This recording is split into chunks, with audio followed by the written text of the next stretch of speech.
नमस्कार मित्रांनो, फिजिक्स शिका मराठी या आपल्या यूट्यूब चॅनलमध्ये सर्वांचं मी रसाळ सर हार्दिक स्वागत करतो। आज आपण composition of two simple harmonic motions चा एक पॉइंट पाहणार आहे, जो बोर्डाला तुम्हाला 3 किंवा 4 मार्कला विचारला जातो, ज्याच्यामध्ये तुम्ही रिझल्टंट एम्प्लिट्यूड काय असते आणि रिझल्टंट फेज काय असतो तो आपल्याला पाहणार आहे। कधी ज्यावेळेला 2 लिनियर एसएचएम एकत्र येतील त्यावेळेला। कंपोजिशनचा अर्थच काय, टुगेदरनेस, म्हणजे एक वेव आहे दुसरी वेव आहे दोन्ही एकत्र आल्या की त्याला कंपोजिशन ऑफ वेव म्हणायचं, बरोबर। मग एक लिनियर एसएचएम आहे दुसरी लिनियर एसएचएम आणि दोन्ही जर एकत्र आल्या तर त्या ठिकाणी 2 कंपोजिशन म्हणजे 2 लिनियर एसएचएमचं काय होतं, कंपोजिशन। आता याच्यामध्ये आपण काय कन्सिडर करतोय बघा, आपल्याला एक गोष्ट माहिती आहे की ज्या वेळेला एखादा पार्टिकल हा सिंपल हार्मोनिक मोशन मध्ये असतो त्यावेळेला त्याचं डिस्प्लेसमेंट काय असतं, a × sin of omega t plus alpha, बरोबर का। मग कंपोजिशन ऑफ लिनियर एसएचएम मध्ये आपण 2 वेगवेगळ्या एसएचएम कन्सिडर करतोय म्हणल्यानंतर प्रत्येक पार्टिकलचं त्या ठिकाणी जे डिस्प्लेसमेंट आहे एका एसएचएमचं वेगळं राहणार, दुसऱ्या एसएचएमचं वेगळं राहणार। मग आपण असं मानले की पहिली जी एसएचएम आहे त्यामध्ये असलेल्या पार्टिकलचं डिस्प्लेसमेंट आहे x1 = a1 × sin of omega t plus alpha 1 आणि दुसरी जे एसएचएम आहे त्याचं डिस्प्लेसमेंट काय आहे, x2 = a2 × sin of omega t plus alpha 2। आता आपण सुपरपोजिशन प्रिन्सिपल पाहिले। सुपरपोजिशन प्रिन्सिपल काय आहे, when the 2 or more waves are interfere with each other then the new displacement किंवा resultant displacement of the 2 waves is equal to the vector sum of individual displacement of the waves। म्हणजे एका वेव्हचं displacement y1 असेल दुसऱ्या वेव्हचं displacement y2 असेल तर resultant displacement दोन्ही wave एकत्र आल्यानंतर काय असतं, y1 + y2। मग त्या पद्धतीनं इथं लिनियर एसएचएम मध्ये सुद्धा आपण डिस्प्लेसमेंट एकाचं काय घेतले x1 दुसऱ्याचं काय घेतले x2। मग resultant displacement according to superposition principle काय असणार आहे, x = x1 + x2। मग इक्वेशन 1 मध्ये x1 आहे 2 मध्ये x2 आहे, या दोघांची काय करायची बेरीज। मग from equation 1 and 2 we can write x = x1 ची व्हॅल्यू काय आहे, a1 sin omega t plus alpha 1 आणि x2 ची व्हॅल्यू काय आहे, a2 sin omega t plus alpha 2।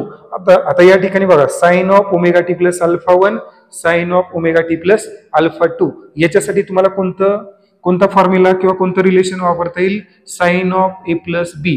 काय फॉर्म्युला आहे, sin a cos b plus cos a sin b किंवा पहिल्याचा साइन दुसऱ्याचा कॉस प्लस पहिल्याचा कॉस दुसऱ्याचा साइन। मग या ठिकाणी काय आहे, a1 आहे तो आहे असं ठेवा, इथला a2 आहे तो आहे असं ठेवा, फक्त इथं sin of omega t plus alpha 1 आणि sin of omega t plus alpha 2 तो आपल्याला सोडवायचा आहे। बघा पहिल्याचा साइन दुसऱ्याचा कॉस म्हणजे sin omega T cos alpha 1 plus दुसऱ्याचा म्हणजे पहिल्याचा कॉस दुसऱ्याचा साइन म्हणजे cos omega T sign alpha 1 cos omega T sign alpha 1।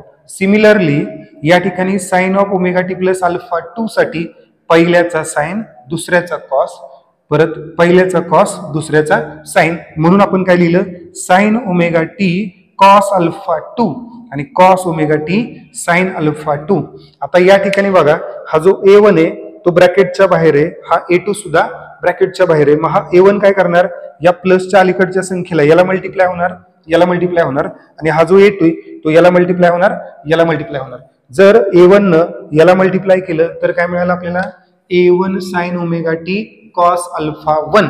त्याच पद्धतीनं a1 न याला मल्टिप्लाय केलं तर काय मिळालं, a1 cos omega T sign alpha 1। Similarly a2 सुद्धा ब्रॅकेटच्या बाहेर आहे, मग या a2 न sign omega T cos alpha 2 ला मल्टिप्लाय करायचं आणि a2 न cos omega T sign alpha 2 ला मल्टिप्लाय करायचं। म्हणजे a2 न याला मल्टिप्लाय केलं काय भेटलं आपल्याला, a2 sign omega T cos alpha 2 आणि a2 cos omega T sign alpha 2, कारण a2 न आपण याला सुद्धा काय करतोय मल्टिप्लाय करतोय। आता या ठिकाणी काय करायचं बघा, इथं तुम्हाला साइन ओमेगा टी दिसते आणि या ठिकाणी काय दिसते, साइन ओमेगा टी। म्हणजे साइन ओमेगा टी जर कॉमन घेतलं आपण तर काय राहिलं, a1 cos alpha 1 plus a2 cos alpha 2, बरोबर। मग इथं साइन ओमेगा टी लिहिले a1 cos alpha 1 plus a2 cos alpha 2, कारण हे साइन ओमेगा टी याला मल्टिप्लाय होतं याला मल्टिप्लाय होतं। सिमिलरली काय करता येईल आपल्याला बघा, या ठिकाणी कॉस ओमेगा टी आहे आणि या ठिकाणी काय कॉस ओमेगा टी, मग ते कॉस ओमेगा टी काय करता येईल आपल्याला कॉमन घेता येईल बरोबर. कॉमन घेतल्यानंतर काय भेटेल कॉस ओमेगा टी, तर A1 sign alpha 1 plus A2 sine alpha 2 इथं लिहिले बघा cos omega T A1 sign alpha 1 plus A2 sine alpha 2. आता या ठिकाणी आपण काय कन्सिडर करतोय ही जी ब्रॅकेट मधली जी व्हॅल्यू ही कॉसच्या रिलेटेड आहे आणि ही साइनच्या रिलेटेड आहे. म्हणजे इथं A1 cos alpha 1 plus A2 cos alpha 2 त्याला आपण काय दिले आर कॉस डेल्टा, आणि A1 sign alpha 1 plus A2 sine alpha 2 त्याला काय म्हणले आर साइन डेल्टा. बरं आता ह्या ज्या व्हॅल्यू आहेत त्या आपण कन्सिडर केलेल्या आहेत. का अशा कन्सिडर केल्यात, कारण एक सिंपल हार्मोनिक मोशन आहे त्याची अँप्लिट्यूड A1 आहे बरोबर, आणि दुसरी जी आहे त्याची अँप्लिट्यूड काय आहे A2 आहे.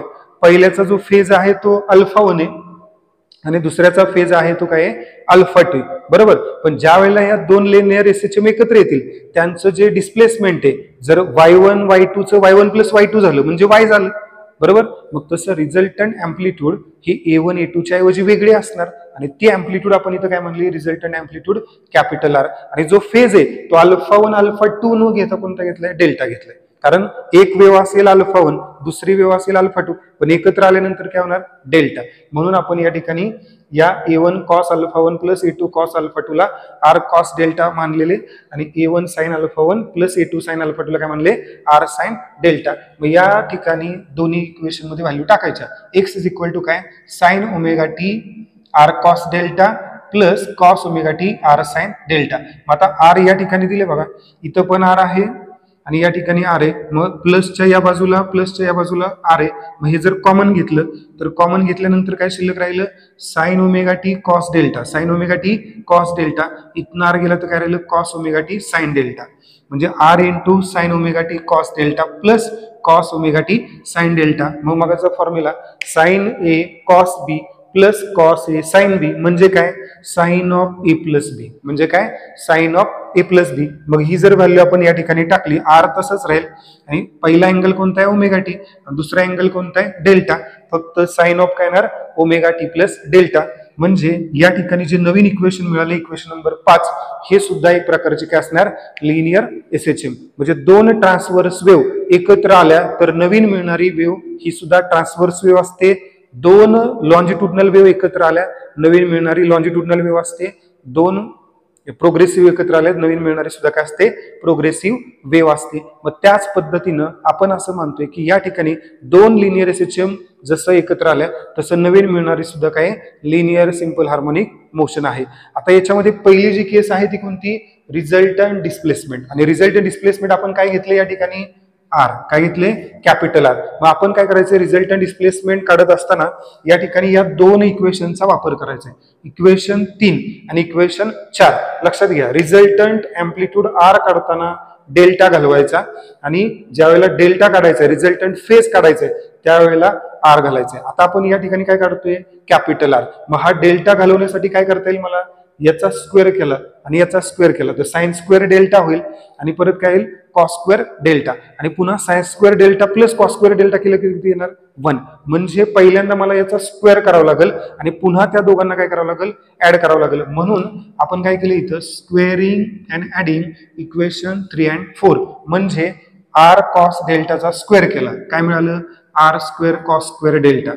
पुन्हा काय केलं आर साइन डेल्टाचा त्या ठिकाणी काय केला स्क्वेअर केला काय मिळणार R square sine square delta बरोबर. त्याच पद्धतीनं जसं उजव्या बाजूला आपण काय केले स्क्वेअर केलं आणि ऍड केलं, तसं डाव्या बाजूला तुम्हाला A1 cos alpha 1 plus A2 cos alpha 2 त्याचा स्क्वेअर करावा लागेल, plus A1 sign alpha 1 plus A2 sine alpha 2 त्याचा स्क्वेअर करावा लागेल बरोबर. मग आता या ठिकाणी काय केले बघा, हे सोडवण्यासाठी a plus B bracket square म्हणजे काय फॉर्म्युला आहे a square plus B square plus 2ab या फॉर्म्युल्याचा वापर करावा लागणार बरोबर. आता या ठिकाणी आर स्क्वेअर आहे, या ठिकाणी आर स्क्वेअर आहे, हे जर आर स्क्वेअर कॉमन घेतलं तर काय मिळालं R square into sine square delta plus cos square delta is equal to. आता बघा पहिल्या पदाचा वर्ग अधिक दुसऱ्या पदाचा वर्ग अधिक 2 गुणुले पहिलं पद गुणुले दुसरं पद. मग बघा पहिल्या पदाचा वर्ग काय येणार a1 square cos square alpha 1, दुसऱ्या पदाचा वर्ग काय येणार a2 square cos square alpha 2 plus 2a1 a2 म्हणजे हा a1 येणार a2 येणार cos alpha 1 cos alpha 2 2a1 a2 cos alpha 1 cos alpha 2. Similarly इथं सुद्धा तुम्हाला a प्लस बी ब्रॅकेट स्क्वेअरचा फॉर्म्युला वापरायचा आहे. a square plus B square plus 2ab. बघा याचा स्क्वेअर काय येणार a1 square sine square alpha 1, याचा स्क्वेअर काय येणार a2 square sine square alpha 2 plus 2ab म्हणजे this multiply by this, but 2 into a1 a2 sine alpha 1 sine alpha 2, 2a1 a2 sine alpha 1 sine alpha 2. आता या ठिकाणी sine square delta plus cos square delta is equal to काय असतं 1. जसं की sine square theta plus cos square theta 1, मग तसं sine square delta plus cos square theta जर डेल्टा जर 1 असेल तर 1 इंटू आर स्क्वेअर काय येणार आर स्क्वेअर. त्याच्यानंतर या ठिकाणी a1 स्क्वेअर आहे, या ठिकाणी a1 स्क्वेअर आहे, a1 स्क्वेअर कॉमन घेतला तर काय शिल्लक राहिलं sign square alpha 1 plus cos square alpha 1. त्याच्यानंतर प्लस इथं a2 स्क्वेअर आहे, इथं a2 स्क्वेअर आहे, कॉस स्क्वेअर अल्फा 2 आणि साइन स्क्वेअर अल्फा 2 म्हणून काय लिहिलं आपण sign square alpha 2 plus cos square alpha 2. त्याच्यानंतर इथं 2a1 a2, इथं पण काय आहे 2a1 a2, ब्रॅकेटच्या आतमध्ये काय राहणार cos alpha 1 cos alpha 2 plus sign alpha 1 sine alpha 2, म्हणून या ठिकाणी हे राहील cos alpha 1 cos alpha 2 plus sign alpha 1 sine alpha 2. आता लक्षात घ्या हे तर 1 झालं म्हणजे आर स्क्वेअर आलं, इथं आर स्क्वेअर आलं. त्यानंतर ही व्हॅल्यू काय होणार आहे 1, ही व्हॅल्यू सुद्धा काय होणार आहे 1 होणार. 1 इंटू a1 स्क्वेअर काय आलं a1 square, 1 into a2 square काय आलं a2 स्क्वेअर, हा 2a1 a2 आहे असा आणि याची व्हॅल्यू आपल्याला घ्यायची. तर यासाठी काय फॉर्म्युला आहे, कोणता फॉर्म्युला आहे कॉस ऑफ a मायनस बी चा.